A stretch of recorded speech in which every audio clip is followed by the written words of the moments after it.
Hola, ¿cómo están? Espero que muy bien. Hoy en esta presentación hablarán sobre las ecuaciones diferenciales ordinarias. Utilizando el método de Runge-Kutta. Los guapos que presentarán son Galván Sánchez Nahum, Prieto Ortiz Carlo y Rodríguez Barrios Yael. Ahora escucharemos a Yael que nos dirá un poco de todo sobre este método. ¿Cómo resolvemos ecuaciones que describen el cambio en el tiempo o en el espacio? Alguno de los ejemplos sería una trayectoria de un cohete, la evolución de una reacción química o hasta la propagación de alguna enfermedad. Estas se pueden ver representadas con ecuaciones diferenciales ordinarias, o mejor llamadas EDOs, y son el lenguaje de la ciencia y la ingeniería. Muchas de estas ecuaciones no tienen una fórmula exacta para su solución. No es simplemente despejamos y' y ya. Por eso es que se recurre a los métodos numéricos. Para repasar un poco qué son las ecuaciones diferenciales ordinarias, vamos a imaginar que tenemos una cantidad que cambia con el tiempo o el espacio, como es la temperatura de un objeto, la velocidad de un auto o el tamaño de una población.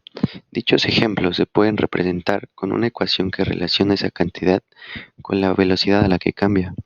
Formalmente, es una ecuación que involucra una función de una sola variable, por ejemplo el tiempo y la velocidad de cambio, la cual serían sus derivadas. En la fórmula que se presenta en la parte de abajo, es la forma más general de representar una EDO o una ecuación diferencial ordinaria. Aquí y' de t representa la tasa de cambio instantánea de nuestra función en el tiempo, mientras f de t y de t es una expresión que nos dice cómo esta tasa de cambio depende del tiempo y del valor actual de la función y. Los métodos numéricos. Cuando no hay una solución analítica exacta, se recurre a dichos métodos. Estos nos permiten obtener una aproximación de la solución en puntos discretos. Como entre paréntesis, los puntos discretos son aquellos puntos que están separados de su intervalo. Y entre estos métodos empieza Runge-Kutta, que destaca por su precisión y fiabilidad. Ya sabiendo que hay ecuaciones diferenciales que no se pueden resolver, tenemos como ejemplo la ecuación general, en la cual tenemos como objetivo encontrar y(t), la cual no solo es su derivada como se ve simplemente, sino que implica un proceso similar a la integración, como se ve del lado izquierdo, que tenemos ejemplos que podemos integrar fácilmente, mientras que el lado derecho, si intentamos integrar t cuadrada más y cuadrada con respecto a t, donde y también es una función de t, pues se complica un poco, ¿verdad? Simplemente no existe una combinación de funciones elementales que nos dé la solución exacta, pero si conocemos dónde estamos en un punto ti, y, podemos calcular la pendiente de este punto en fti, y. Podemos dar un pequeño paso, al que llamaremos h, en la dirección de esta pendiente, para estimar dónde estará nuestro siguiente punto. Un dato interesante es que la mayoría de los fenómenos reales que se llegan a modelar, como es el clima, reacciones químicas o circuitos eléctricos, se describen como EDOs que no tienen soluciones analíticas. Para continuar entendiendo el método de Runge-Kutta, primero tenemos que entender el método de Euler o RK1, en el cual nos presenta esta fórmula, que y más 1 será nuestro siguiente punto estimado, y el punto actual, y h el tamaño de paso. El tamaño de paso va a ser la cantidad con la que aumenta dentro del intervalo. Y por último, f de ti y, que va a ser la pendiente en nuestro punto actual. Como puedes ver en la gráfica, la aproximación de Euler sigue siendo la forma general de la curva, pero se desvía a medida de que x aumenta, lo cual es típico en estos métodos numéricos si el paso h no es suficientemente pequeño. Método según nuestras pendientes. Recordemos las 4 pendientes claves. En K1, la pendiente inicial será nuestra primera estimación de la dirección en que se mueva la solución desde el punto actual, siendo esta la base del método de Euler. En K2 sería una estimación de la pendiente en el punto medio del intervalo. Para evaluarla, damos un medio paso usando la pendiente inicial K1 para estimar dónde estaría, y ese sería nuestro punto medio.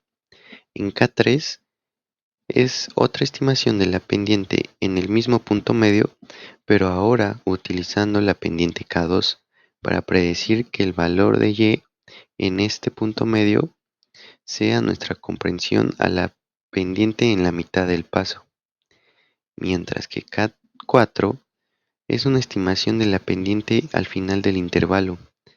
Para llegar a este punto damos un paso completo OH utilizando la pendiente K3 para predecir el valor de Y al final del paso. Runge-Kutta nos presenta esta fórmula, la cual no es una simple media aritmética, ya que es el más utilizado por su precisión. En la fórmula, los pesos asignados a cada K tienen un significado profundo. El peso 1 para K1 se considera la pendiente al inicio del intervalo, pero no se le da demasiado peso ya que solo se representa en la dirección inicial. Peso 2 para K2 y K3, estas pendientes calculadas en el punto medio del intervalo se consideran las más representativas de la dirección promedio a lo largo de todo el paso. Al darles un peso doble, enfatizamos su importancia para una mejor aproximación. Piensa en el punto medio una zona de influencia mayor a la dirección general del cambio. Y último, para peso 1 para K4, la pendiente final del intervalo también contribuye a la estimación general, aunque se le da el mismo peso que a la pendiente inicial. La división por 6 nos asegura que estamos tomando un promedio adecuado.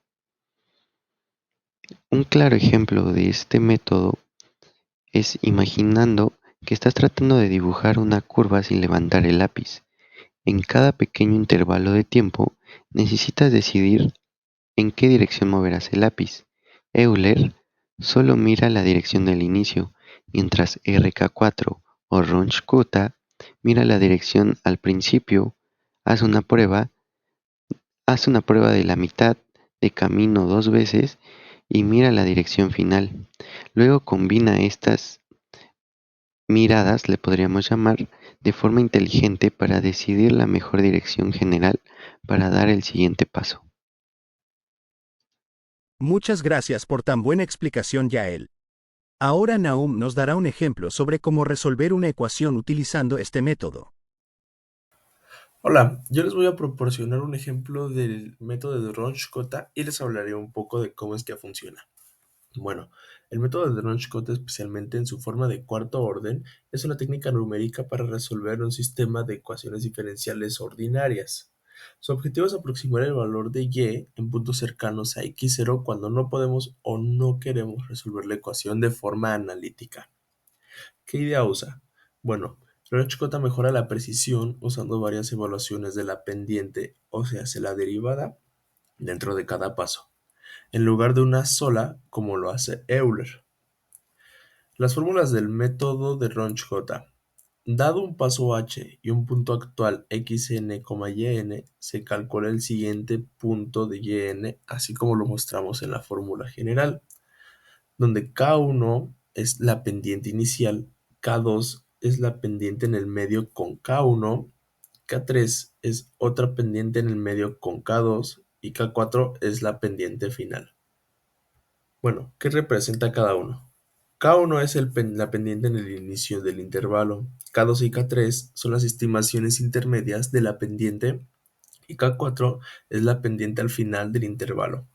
La fórmula final combina todas las pendientes con un promedio ponderado, lo que da alta precisión. Bueno, ¿cuáles son las ventajas de esto?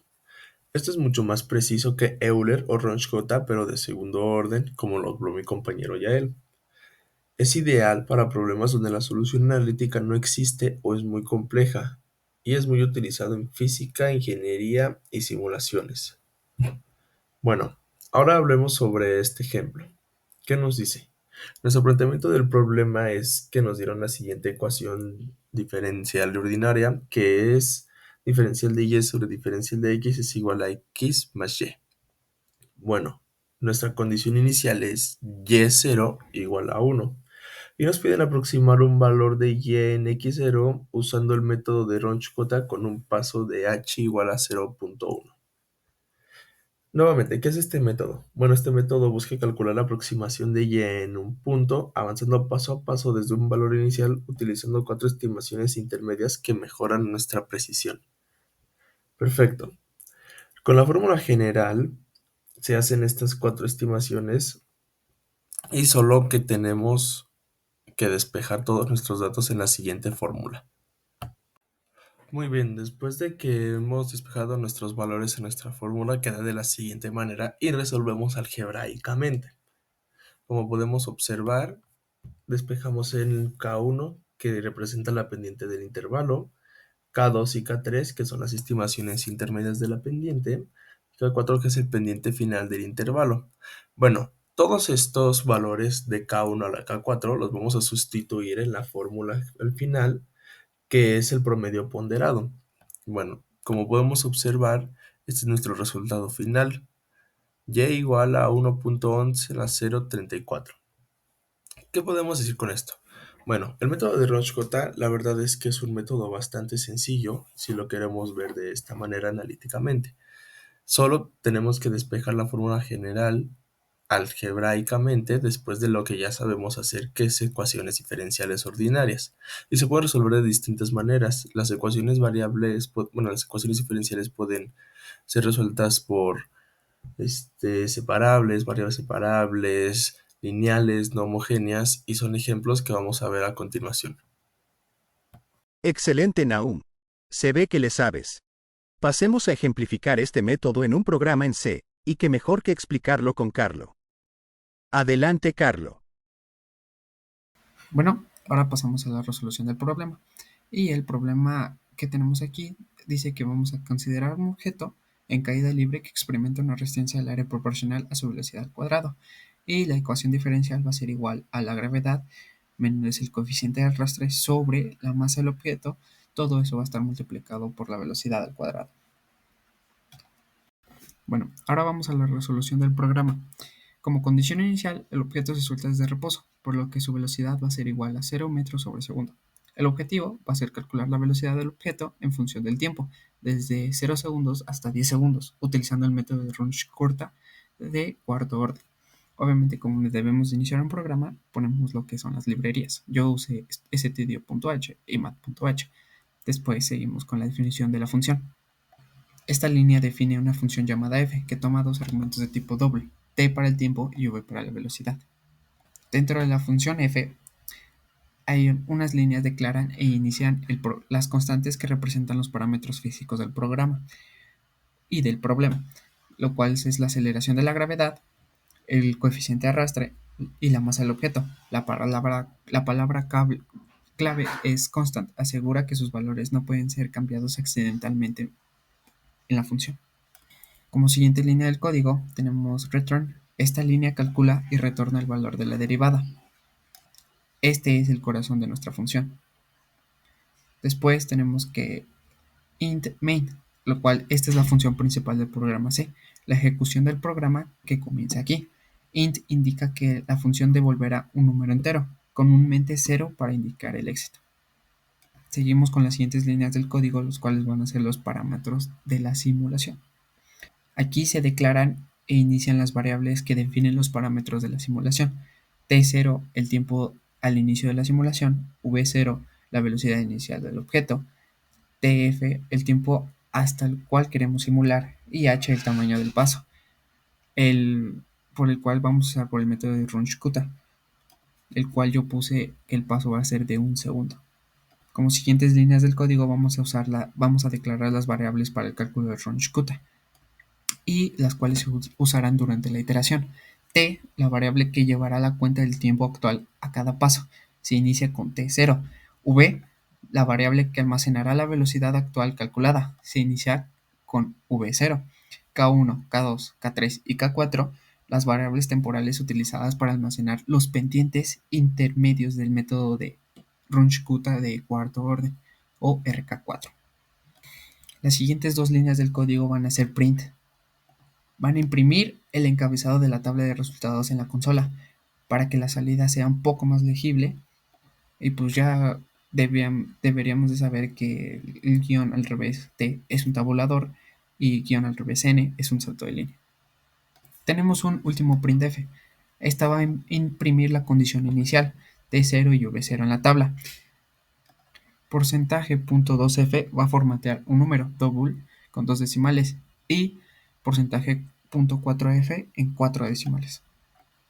Seguimos con la siguiente línea del código, cual va a ser el bucle principal para el método de Runge-Kutta, el cual va a ser el while. Esta línea inicia el bucle. El código dentro de este bucle se ejecutará repetidamente mientras el valor actual t sea menor que tf. Lo siguiente va a ser calcular los valores de K1, K2 y K3 y K4.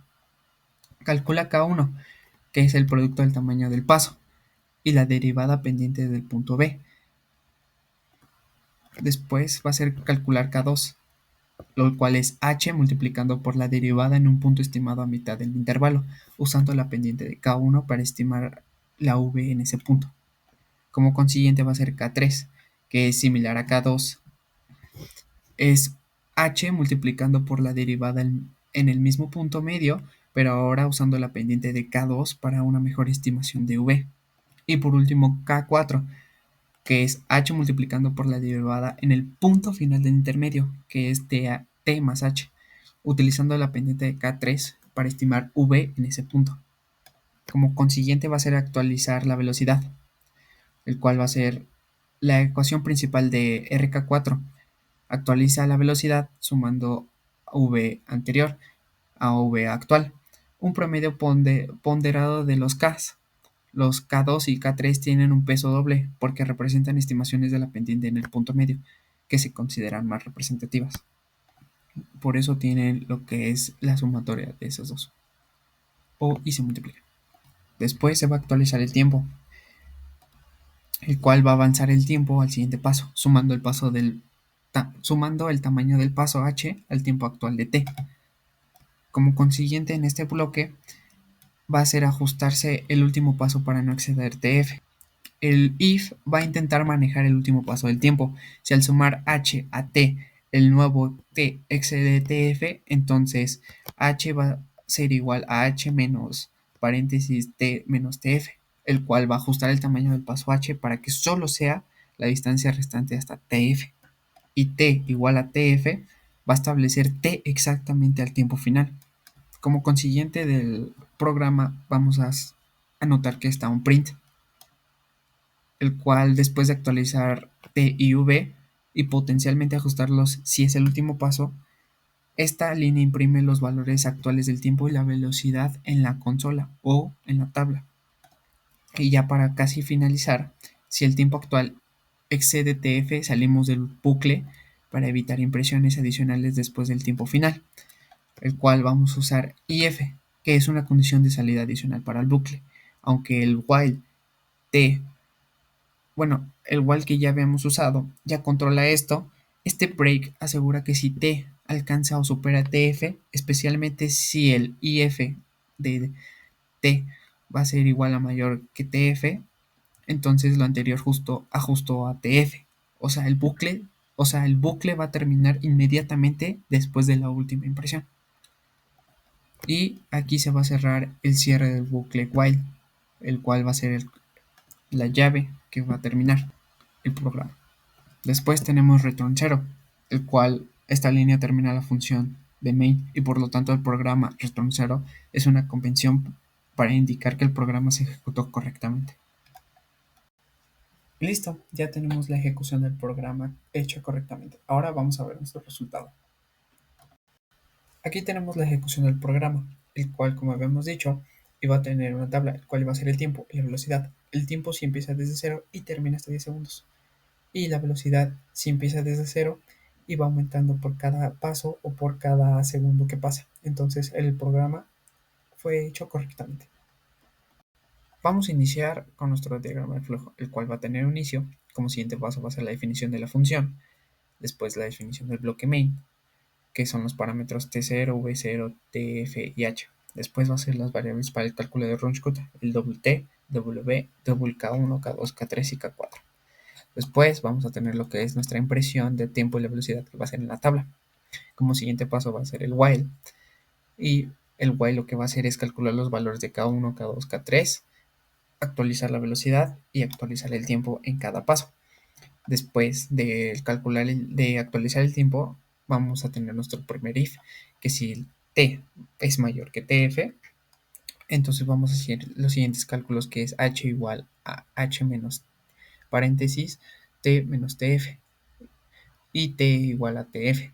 Si no es así, nos tenemos que regresar al while.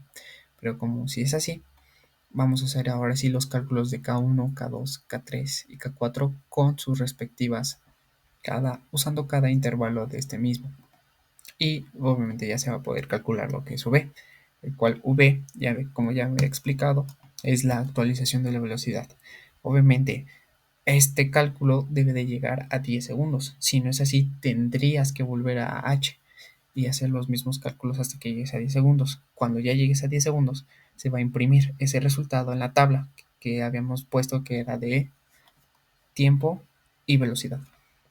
Después vamos a tener lo que es nuestro if, pero este if es solamente para que ya porque el cual nos va a decir que ya literal ya se hizo el programa, el cual ya va a ser el break, o sea, ya se terminó, ya se logró el programa. Y pues obviamente ya aquí se acabó el programa y también el diagrama de flujo. Y eso sería todo de mi parte.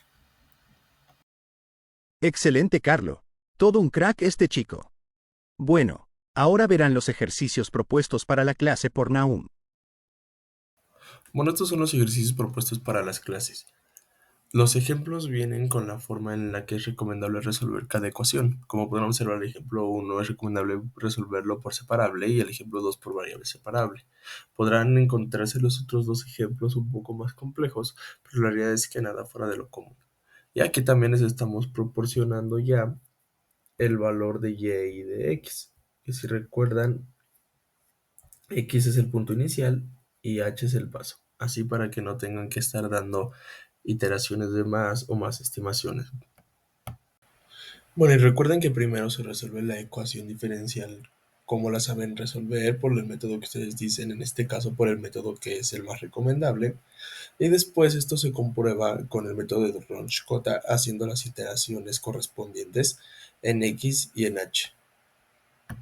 ¿Qué le dijo una mesa a otra mesa? Nada, porque no hablan, jajajajaja. Esto fue todo de nuestra parte, chicos. Espero les haya gustado esta presentación. Gracias por su atención y que tengan excelente día.